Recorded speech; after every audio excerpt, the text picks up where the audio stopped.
welcome to Latest Installment of My Dad Listens to This. I'm Juliet, the daughter. And I'm Kevin, the dad.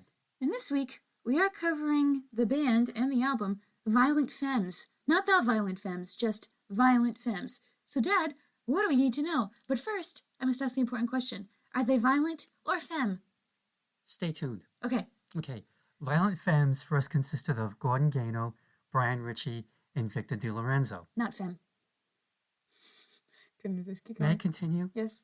Don't throw off my rhythm. I won't. Not that I have any. Gano was born June 7th, Hey, so it was me. 1963 in New York City. He grew up in Connecticut and later moved with his family to Oak Creek, Wisconsin, a suburb of Milwaukee. His dad opened up an American Baptist church there. The Reverend Gano also formed a community theater group, and Gordon appeared in many productions. Oh, wow. Gordon's father also played guitar and exposed Gordon to a wide array of music, including country and western, show tunes, and gospel. Gordon was also influenced by older siblings from his parents' previous marriages. The Sibs exposed him to the Velvet Underground, Lou Reed, Jonathan Richman, and the B-52s, among others. He began writing his own songs in the late 70s, influenced by Lou Reed and Hank Williams. Brian Ritchie was born November 21st, 1960, in Milwaukee, Wisconsin. And that's all the info I could find. Oh, really? Relating to his early days, anyway. Wow. Victor DiLorenzo was born October 25th, 1954, in Milwaukee, Wisconsin. He's been an actor since he was 5 and started playing drums at 16. He also worked in Theater X in Milwaukee, joining it in 1976, and performed in various roles for more than 20 years. In 1980, Ritchie and DiLorenzo formed a rhythm section they called Violent Femmes. Ritchie originated the band's name, adopting the word femme from the Milwaukee area's slang for wimps, so they are the Violent Wimps. Gordon Gano joined them in 1981. They would play coffee houses and street corners. They were discovered by Pretenders guitarist James Honeyman Scott when the Femmes were busking on a corner in front of Milwaukee's Oriental Theater, where the Pretenders were playing that night. Chrissie Hynde invited them to play a brief set after their opening act. DiLorenzo's father loaned them $10,000 to record their debut album in 1982. Violent Femmes, the album, was released April 13th, 1983 on Slash Records. It got excellent reviews. A number of critics compared them to Jonathan Richman, but Gano said he was trying to sound like Steve Wynn of Dream Syndicate. The critics were right. Just check out Richman's Dodge Vegematic on YouTube as an example. Which I listened to and I can hear it. Their second album, 1984's Hallowed Ground, was more country music sounding. Their third album, 1986's The Blind Leading the Naked, was their pop move, produced by Talking Head and fellow Milwaukeeite Jerry Harrison. Then the band went on hiatus for a few years. Gordon Gano formed a punk gospel band called The Mercy Seat. That must have been interesting. Yes, punk gospel. Jesus, I love him! Ah! Hopefully you didn't blow out the microphone. It's okay. The Femmes got back together in 1988, releasing their fourth album called 3, and their fifth in 1991. Called 4? No, Why Do Birds Sing, which contained the almost hit American music. And, well, if you listen to college radio, like WBRU, you heard that song a lot. Victor DiLorenzo left in 1993 to go solo and concentrate on acting. Guy Hoffman was the new drummer. A best of came out in 1993. The Femmes cranked out more albums and contributed tracks to the South Park and the Crow movies. Really? And to SpongeBob SquarePants. Really? You can hear their version of SpongeBob's theme song on the complete first season DVD as an extra feature. Oh, cool. Another best of came out in 2005, and Victor DiLorenzo came back for what was supposed to be a farewell tour. Uh-oh. But they're like Kiss. They never farewell. In 2007, Gordon Gano sold the advertising rights to Blister in the Sun to Wendy's. This did not sit well with Brian Ritchie. Among his reasons, Ritchie, never ate at Wendy's, and that Gano was a vegetarian. How dare he? I know. He needed the money. Oh, it's possible. I mean, that's like when I worked at Whole Foods, there were vegetarians who worked in the meat department. They didn't eat the stuff, but they were pretty good at slicing and dicing it. Who were they? I can't remember. Oh. Ritchie filed a lawsuit against Gano seeking half ownership of the Violent Femmes music. This caused the band to break up in 2009, until 2013 when they reunited to play Coachella. Victor DiLorenzo was all set to record new music, but it was announced Brian Viglione would be the drummer instead. He left after 2 years. The band put out We Can Do Anything in 2016. 16 years since their last album of new material. And in 2019, they put out what so far has been their last album, Hotel Last Resort. Yeah. And they're still out there touring because you said some friend of yours saw them Zach in saw them at the Boston Pavilion in Boston. last year, yeah. They have been eligible for the Rock and Roll Hall of Fame since 2008. As for me, I'm pretty sure Mike was the one who got me their debut album on CD, maybe for Christmas a long time ago, because he was always a big fan. He was the one who introduced me to them even before he got me the CD, probably like right around when they came out in '83. Oh, wow. As for the debut, it is still their most successful album. It went gold in 1987 and platinum in 1991. Whoa. It's also the album the band has tried to live up to ever since. According to AllMusic writer Steve Huey, this was the soundtrack for the lives of many an angst-ridden teenager. I can see that. And me, being only 20 in 1983, close enough that I could relate. And Rhino came out with a 2-disc remaster in 2002 for the album's 20th anniversary. You get extra tracks, demos, and a lot of live stuff. As for that cover, it features 3-year-old Billy Joe Campbell peering into the window of a house in Laurel Canyon. She wasn't aware she was being photographed. Oh. But no, the photographer had seen her and her mom walking down the street, and he went up to the mom and said, "Can we take some pictures of your daughter for, this album cover?" And the mother was like, "Yeah," and the mom was there.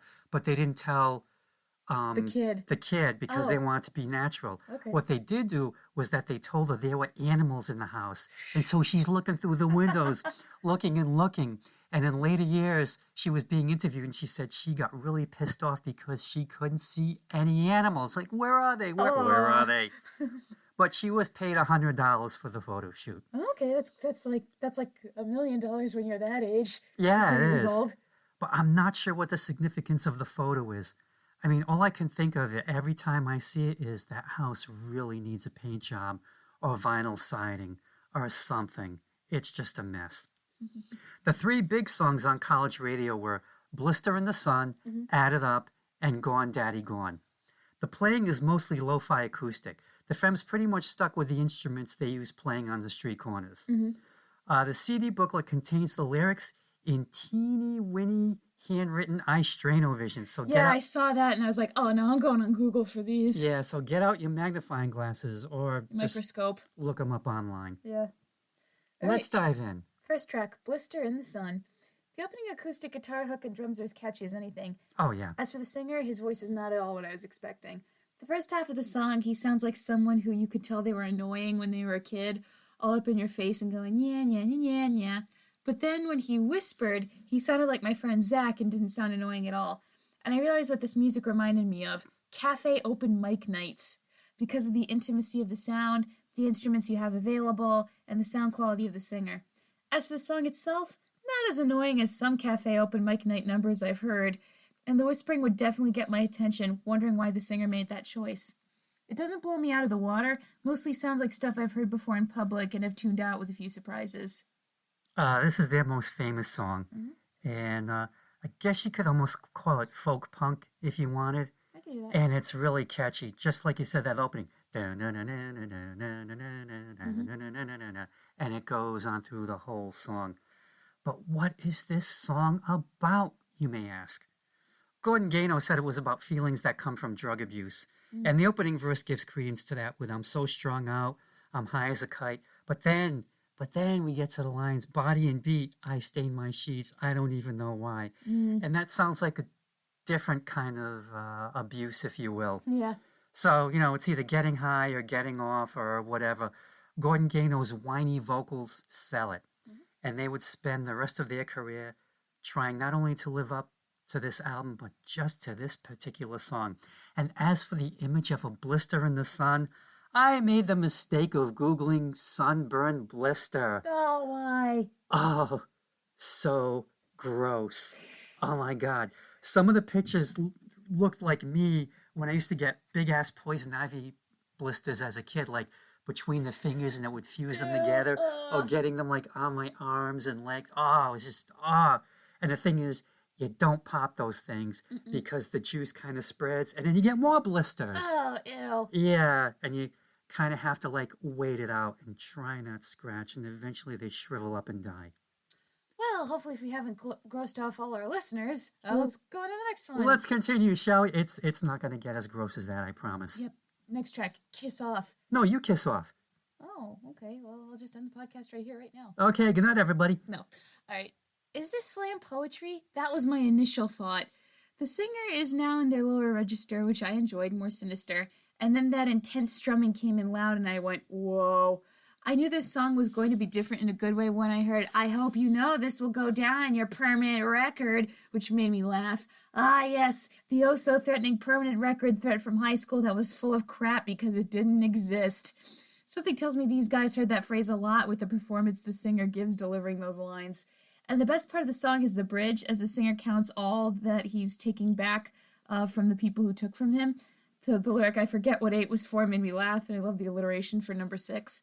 Imagine using this song to teach your kids to count. Is that good parenting or bad parenting? Discuss. You also hear some influence from the Beatles with the backup singers and The Who with the stammer. A marked departure from the previous track that I was pleased with. So, is that good parenting or bad parenting? What, using this song to teach kids to count to 10? Yeah. Oh, I'm sure they'd never forget it. Yeah, that's They'd true. probably have nightmares. But you could also go with, I used to play 12-bar blues by NRBQ, and you learned how to count to 12. 2, 3. Yeah, it was pretty straightforward. So yeah, Gordon just needs someone to talk to, someone who'd care to love, but not happening. Mm-hmm. The girls just stare at him behind his back like laser vision. Mm-hmm. They'll hurt him bad, but he doesn't care, because I think by this point he's probably used to it, I guess. And in that counting section, I take 1, 1, 1 because you left me, all the way up to 10 for everything, everything, everything. Mm-hmm. And at first you think, I'm taking 1, which is like, it could be drinks, but then you realize, no, it's probably pills, and he's going to OD on them because he just can't take it anymore. Mm-hmm. And maybe, I mean, I know it comes before the counting part, but maybe that, I hope you know that this will go down on your permanent record. Mm-hmm. Maybe that's at the psychiatric hospital. Oh, maybe. Or maybe not. Mm. Is there such a thing as a permanent record? In high school? No. No, but I'm thinking, like, maybe if you get arrested. Oh, you have a police file, sure. Oh, yeah, I guess that could be like a permanent record. Mm-hmm. And then that break before the counting section sounds like it's going right off the tracks, but then the band keeps it together somehow. And the thing about that line about the permanent record, the thing that makes it is Gordon Gano's delivery. It's just perfect. Next track, Please Do Not Go. For some of the lyrics, the singer has the grammar of a caveman. Maybe to say love makes us act stupid, or just because they thought it'd be fun and weird. The singer is back to being an insufferable fop, and I miss his rage in lower register here. He's begging his love to go for another man, and you could see why she left with his poor grammar and whininess. Then he starts wanting him to go bye-bye, which the falsetto whininess makes me go bleh. And then the singer becomes more crazed, indicating he might turn to murder. He's trying to sound like David Bowie as Ziggy Stardust vocally, and it's not working. Like what parts of Ziggy? Because I listened really hard after you had said that, and I wasn't picking up on it. So where were the spiders? That part of the Ziggy Stardust song. Just that one line? Yeah, or whatever he says, and he was all right, really quite paradise. You know that part in the Stardust? Okay, yeah. I can... Because Bowie could hit those notes with the same whininess and it'd be way more tolerable. She hurt your heart, but you hurt my ears. Less whiny, broken heart. Which is worse? Yeah, what? Which is worse? Hurting heart or hurting ears? Well, my heart isn't hurting, so as for the moment, I'd say my ears. Less whiny, broken heart, more rage, because that's where they shine. I think I know why he's got the grammar the way that he does during this song, because when I really, really listened to this for the podcast, I realized that it kind of starts off as a hilariously bad take on reggae, both the playing and the singing. And he keeps coming back to it in the song. Like he moves away from it, then returns to it. Mm-hmm. So yeah, Gordon's girl meets another guy, and he is a mess, just begging, please, please, please, do not go. And when the guys sing their goodbyes, yeah, the voices get higher and higher with each one. And I think, well, maybe that's because they really aren't taking this all too seriously. Either that, or she really drove him insane, and it just comes out in the singing. Mm-hmm. And maybe the off-keyness, if you will, is intentional, as opposed to like, I don't know, I get what you mean by the Bowie thing, but I also kind of have a feeling that, you know, Gordon Gaynor could hit those notes if he really wanted to, I think. I don't know. Can't tell. And I think Brian Ritchie also turns in a great bass solo. Okay. Next track, Add It Up. I like the whininess here a cappella because he's more melodic with his falsetto, and it creates this ethereal rock vibe like his voice is floating everywhere. Then the instruments kick in and kick the song off into high gear. Mm-hmm. This guy wants one kiss, one screw, one fuck. His words, not mine. Wait a minute, we can say that word? Yeah, I guess. Oh, okay. I didn't know if we would get banned from YouTube or something. And my favorite lyric is, I look at your pants and I need a kiss. Very horny teenager in the way that makes you laugh as you remember how horny everyone was then. Not big mouth horny, not quite. But then we get school shooter vibes as someone gets a gun and it kind of pulls behind the curtain, showing the dark underbelly of high school and what happened when the kid who was on the fritz wasn't noticed or called out or given help, or when no one cared and didn't notice and pretended not to see. It feels even more real nowadays, and I remember back in EP, we used to talk about who was most likely the one to be the one in our class to shoot up the school. It was like, what kid do you think is going to do it? That kid over there? Yeah, I think so too. Whoa. Yeah, you never had to deal with that, but we did. Well, we never thought of that. Oh, well, we had to. Post-Columbine, we had to. Wow. In Connecticut, we had to, in Sandy Hook. Anyway, back to the song. He gives her a minute to decide, and he shouts at her to add it up and decide. The backup singer singing the title over and over convey the tension and the angst, and then the musical instruments with the fast strumming guitar and bass race the song to its cliffhanger conclusion. I guess we'll never know. Great storytelling here, assisted by good music. Yes, a whining classic to be sure. And it tackles the big questions, like you said. Why can't I get just one kiss? Why can't I get just one screw? Why can't I get just one... I guess I've heard you say that word before. Well, I'm trying to be a little PG for our listeners. Oh, sure. And I love the answer. I guess it's got something to do with luck. But he decides to do something about all that. Which brings us to the oh, mom section, which to me sounded so familiar. I'm thinking, I know I've heard something like that before, but where? What is it? And then it hit me. Surfing Bird by the Trashmen. Oh, okay. Papa ooh mau mau, Papa ooh mau mau. And all I could think of was Peter Griffin. But I think that's just a coincidence. Anyway, and add it up, this is the theory I came up with. The mama that he keeps singing to seems to me to be a prostitute, I think. Oh. Because she doesn't want to be hit or squirted by his gun, his love gun. Thank you, Kiss. Oh. Or his Sex Pistol. Thank you, Sex Pistols. Don't shoot that thing at me. And at the end, she says, wait a minute, honey, I'm going to add it up, which I thought, the bill for services rendered? Oh, maybe, yeah. Cash only, and no, you don't get a receipt. Next. I mean, that was the angle I came in. Okay, that's interesting. Next track, Confessions. We have a character here who's filled with ennui. Everybody's worried and he pretends not to care, but he confesses that he's lonely and stops being filled with ennui and is instead filled with torment. He's so lonely he wants to crawl away and die and feels like he needs to hack it apart, which is why he's in a hurry to try and find someone to help him feel less lonely. I think this song uses song speak well, where there are moments where the singer speaks a couple of lyrics, I know I can do it, and I'd love to listen to your story.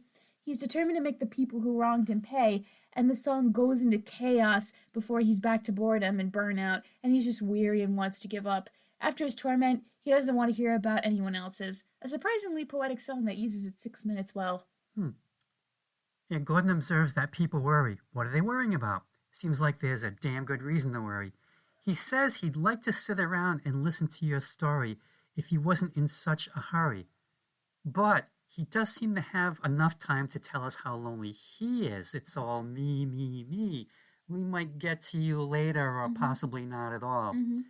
And it seems like there's a good reason to be lonely. And I looked at it as like, misery loves company, and you're allowed to be part of the company. It's just, he just doesn't want to hear your confession. So be quiet and listen to him. Mm-hmm.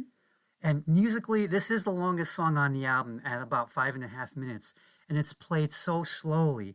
And it sounds an awful lot like Bob Dylan's Ballad of a Thin Man. Oh. From, oh my God, my Highway brain's 61 gonna jam. Revisited? Thank you. You're welcome. I wanted to say the other one, Bringing It All Back Home, but no. Yeah, it's got doon, doon, doon, doon, doon. Okay. Yep. And I think Bob should have gotten a songwriting credit. He probably still could. Bob, if you're out there and you're listening to this, which I highly doubt, Yeah. call your lawyers. Does Bob even know what a podcast is? He does his own, so. Oh, sorry. Or maybe he has his own station. I think he has his own Sirius XM station. Okay. Yeah, that's close enough. Anyway, next track, Prove My Love. Great drum opening.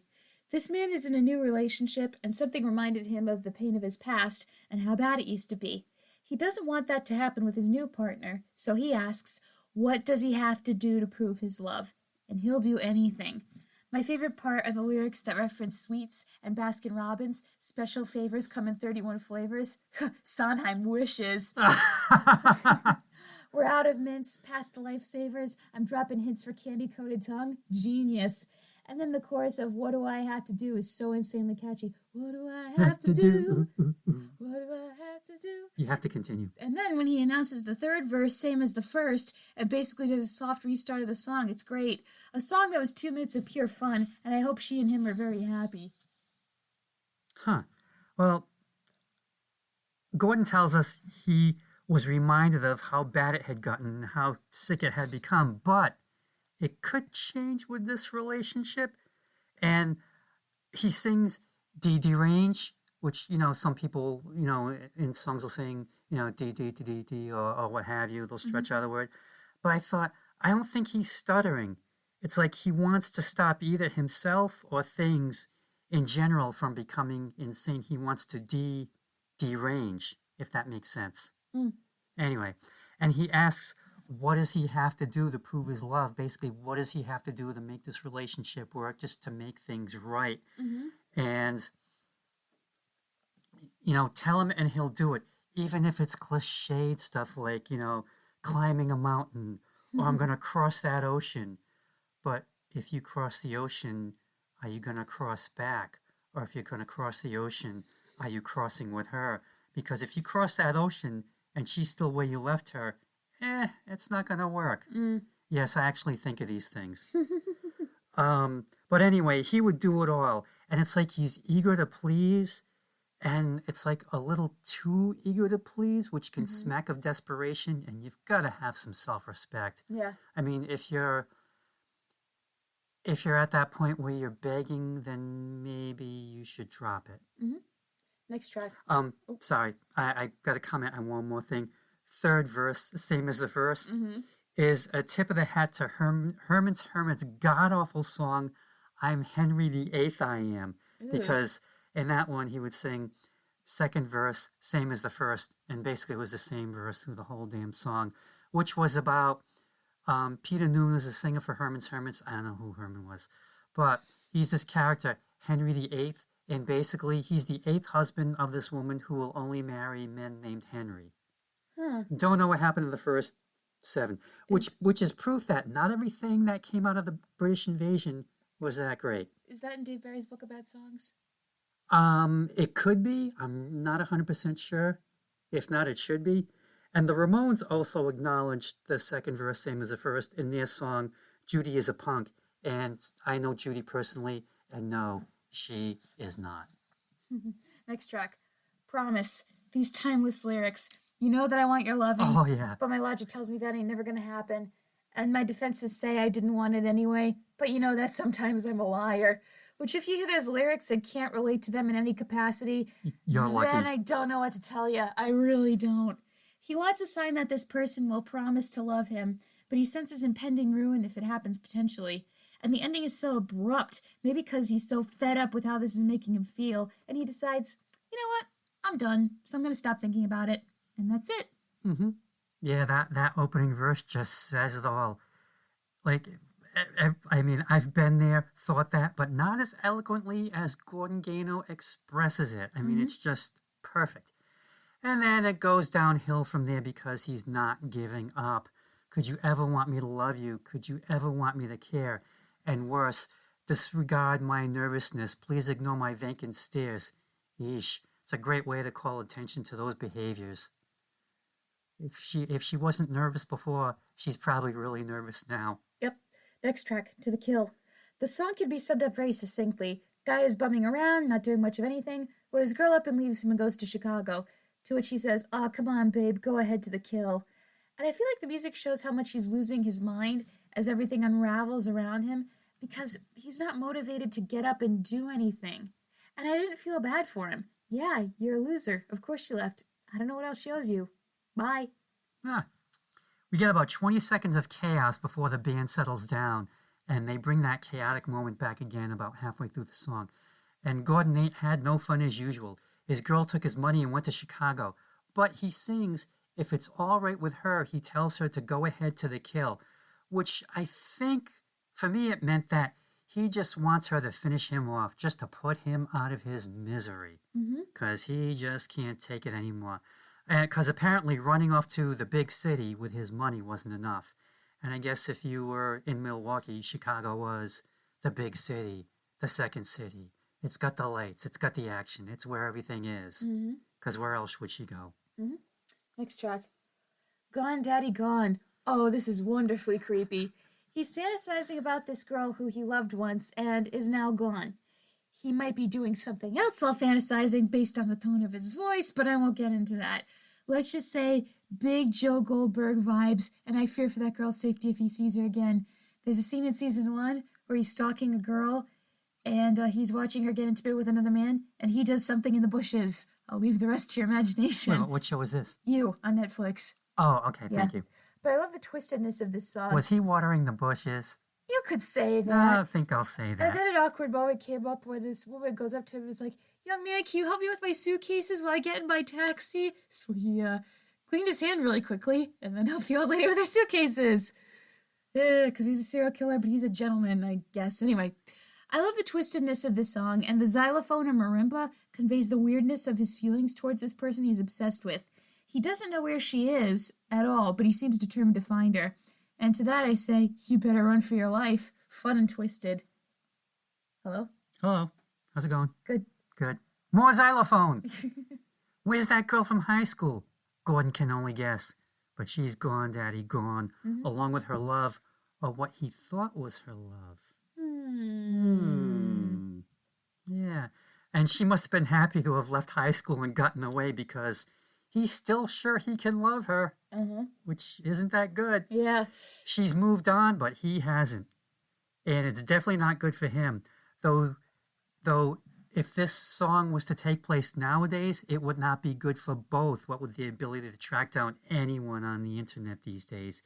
Yay, technology. You know, as hard as it is, you need to let the past stay in the past. Yep. I mean, you gotta put your past behind you. I mean, sometimes people will drop in your head. All of a sudden, you're like, "Yeah, I wonder whatever happened to that person." But just leave it at that. Yep. Stay away from the computer or the phone or whatever it is you kids do these days.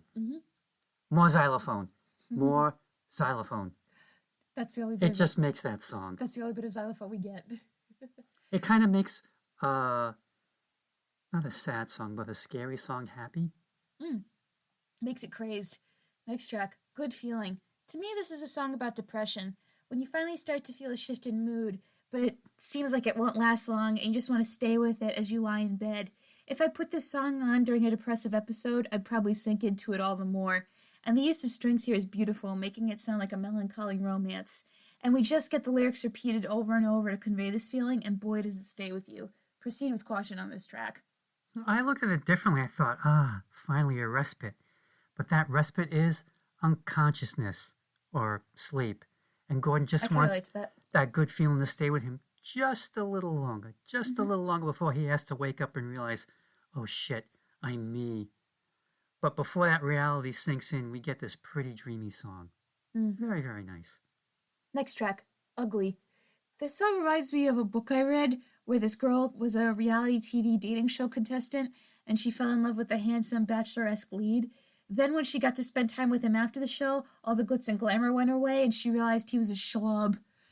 And this guy doesn't seem to be taunting this person with the fact that she's ugly, just saying, oh my god, why did I ever fall for you in the first place? But then he rubs it in their face when he sees it's really bothering her because no one has ever considered her ugly before. And he enjoys tormenting her with it because he sees her for who she really is. This would be a good song to blast on a boombox outside an ex's window, like in that one movie with John Cusack. Oh, say anything. Yeah, fun bit of Schadenfreude. Nah. I was a bad dad What? because I didn't listen to the extra tracks. What? I thought we were doing the bonus tracks. Well, on the tables have turned. Do you want to say anything about this then? Well, with what I remember from the song, you could probably also look at it as like he's in this position of power, and he's finally gonna use it. Just telling him, yeah, you're ugly, you're this, you're that. Mostly you're ugly, and what are you gonna do about it, huh? Because I'm on top now, huh? I was on the bottom, but yeah, I got you where I want you. See, I thought we were listening to all 12 of these because we did that for the Jeff Beck album. We had listened to 12 tracks last time. I mean, that wasn't the whole album, but I thought we were doing 12 tracks again like we did with the last episode. Oh, sorry. Okay, well, I'll talk about Give Me the Car. Okay, you talk about Give Me the Car. I'll listen to you talk about Give Me the Car. And if you remember anything, interject. There's a car involved. Yeah, that's the creepiest sounding teenager I've ever heard in my life. Way creepier than Kaniki in Grease. And the sound effect when he says, I got this girl I wanna, boing, then it gets dark. He's using smoking and drinking and banging this girl to get away from his pain, which, spoiler alert, won't work. He hasn't had much to live for, and he thinks if he has this one perfect night with her, he can finally be a man, which, that's teenage logic for you. I feel like this is a more accurate depiction of being a teen than most young adult novels that are out now, but it still feels sinister and seedy and like he's gonna take her by force, and that part I don't like. Do you think, though, like, it's Gimme the Car, it's like he's explaining this to his dad or both his parents? I think he's explaining part of it to his dad, and part of it's also like his inner monologue. That makes sense. The stuff he can't say, but Yeah, he's like, this yeah. is the real reason I want the car. Yeah, it's true, because you're not going to stand there and tell your parents, I want to borrow your car so I can hook up with a girl in it. please and thank you. Like, ooh. All right. Overall, The Violent Femmes was a pleasant surprise for me. I heard the opening song and thought I was gonna hate this whole album. But as it went on, I found myself interested in their storytelling and was impressed with some of the decisions they made with their songs. I don't think their style of rock is for me. I'd prefer something more in the vein of the Cramps. Do you get what I mean? Like how that could... Yeah, that progression? Yeah. Okay, but this album definitely wasn't a waste of my time, and I can say I enjoyed a couple tracks. Oh, that's good. Yeah, this is the perfect soundtrack for teen angst. Violent Femmes makes any teenager realize they're not alone. Everyone's going through this. As for older listeners like me, it makes me grateful I don't have to live through that ever again. Yep. But then sometimes I catch myself listening to the songs and I'm flashing back and thinking, okay, stop it. Stop that. Yep, don't relive that. Don't relive that ever again. So I highly recommend this album, but, be warned, it could cause flashbacks. Yes. But at the least, you really do need the first 4 songs in your life. Trigger warning, may make you think of high school. You've been warned.